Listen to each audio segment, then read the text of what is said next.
see the food pipe from the buccal cavity to the stomach, it is connected. Okay, and with the rhythmic movement, the food passes from up to the downwards. Okay, the other name of food pipe is esophagus. Now here you can see the structure of the stomach there. The stomach is a thick walled bag. Its shape is like a flattened J. You can see it is flattened J. Okay, and it is the widest part of the alimentary canal.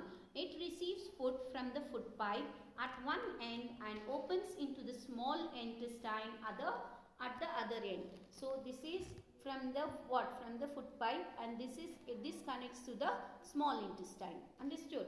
The inner lining of the stomach secretes mucus, hydrochloric acid and digestive juices. The mucus protects the lining of the stomach. The acid kills the many bacteria that enter along with the food and makes the medium in the stomach acidic and helps the digestion juice to act. The digestive juices breaks down the proteins into simpler substances. Now what happens once the food is mixed with the saliva? It becomes paste and it comes down here. Here the different types of, that is hydrochloric acid is present and then mucus is present here. So mucus will prevent from, acid is very harmful. It can harm our skin also. So this hydrochloric acid is present in the stomach, but it will not harm the skin of the stomach. Why? Because the mucus layer will be preventing by the touching of the layer there. Inner lining will be present, the mucus.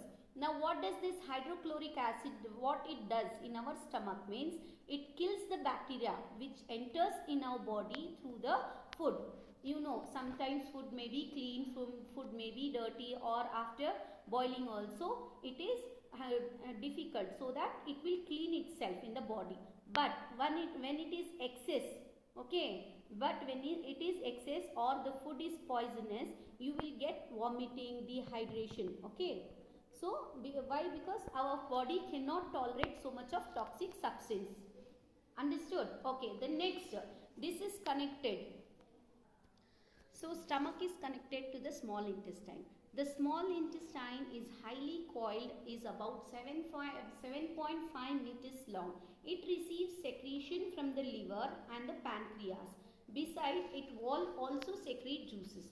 The liver is a reddish brown gland situated in the upper part. You can see the liver here, where you can see this is the small intestine, right? This part is the liver here. This part is the liver which secrete the bile juice there. Then upper part of the abdomen on the right side. It is the largest gland in the body. It secretes bile juice that is stored in a sac called the gallbladder. This is the sac known as gallbladder. This is the liver and this is the gallbladder, which you can see in the figure. The bile means what? The bile juice, okay, which is secreted from the liver. That plays an important role in the digestion of fats. It helps the fats to make into the paste and it absorbs whatever is needed. The pancreas is a large cream colored gland located just below the stomach. You can see here the leaf-like structure. This is pancreas. Okay, we are talking about this. What does it do? The pancreatic juice acts. It secretes pancreatic juice, which will be acting on carbohydrates, fats and proteins and changes them into simpler form. The partly digested food now reaches the lower part of small intestine, where the intestinal juice completes the digestion of all components of the food. The carbohydrates get broken into simple sugars such as glucose, fats into fatty acid and glycerol, and proteins into amino acids. You can see here it is coiled. You know how much long it will be. This is a small intestine. This is 7.5 meter long.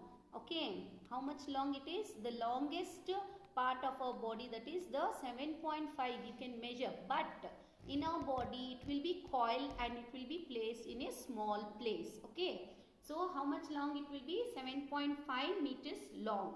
It receives secretion from the liver and it helps in digestion of fats, fatty acids, glycerol, proteins into amino acids. All the absorption will be in the small intestine. The digested food can now pass into the blood vessels in the wall of the intestine. This process is called absorption. From here it goes to the blood. Okay. From the small intestine it passes to the blood from the walls. Understood? All it will be continuously moving. Now from this part, whatever the absorbed food, that is amino acid, proteins, everything, from here it goes to the blood from the small intestine. This process is called absorption. The inner walls of the small intestine have thousands of finger-like outwards. These are called villi. What it is known as? Villi. The villi increases the surface area of absorption of the digested food. Here you can see the structure of small intestine, how it is coiled. Okay. Inside these are villi. Okay, which will absorb, and these are the blood veins and all. So from this it will absorb and it will passes. The villi increases the surface area for absorption of the digested food. Each villus is the plural form. Villus has a network of thin and small blood vessels close to its surface. The surface of the villi absorbs the digested food materials. The absorbed substance are transported via the blood vessels to different organs of the body, where they are used to build complex substances such as proteins are required by the body. This is called assimilation. Means from passing from the intestine to the blood vessel. Okay, that is known as assimilation. In the cell, glucose breaks down with the help of oxygen into carbon dioxide and water, and energy is released. Clear? The food that remains undigested and unabsorbed enters into the large intestine. So after the small intestine, it enters on, that is, everything is used. The remain undigested food and unabsorbed food passes from the small intestine to the large intestine. Okay. So in large intestine what happens? The large intestine is wider and shorter than, as you can see, it is shorter than the small intestine. It is about 1.5 meter in length. Its function is to absorb water and some salts from the undigested food material. The remaining waste passes into the rectum and remains there as semi-solid feces. The fecal matter is removed through the anus from time to time. This is called egestion. Okay. So from what is unwanted, it will come here, then it will be absorbed. The remaining water and salt which is needed for the body, it will absorb in the large intestine. The unwanted thing, it will come to the rectum. It stays. When it is filled, then it goes out through the anus. That the waste product is known as feces.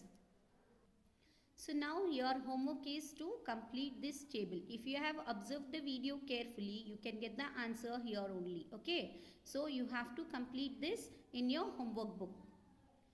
This table also you have to write as the homework in the homework book. Then draw the digestive system. This is a part of human digestive system. You have to draw, practice neatly and label its parts. Okay. Thank you.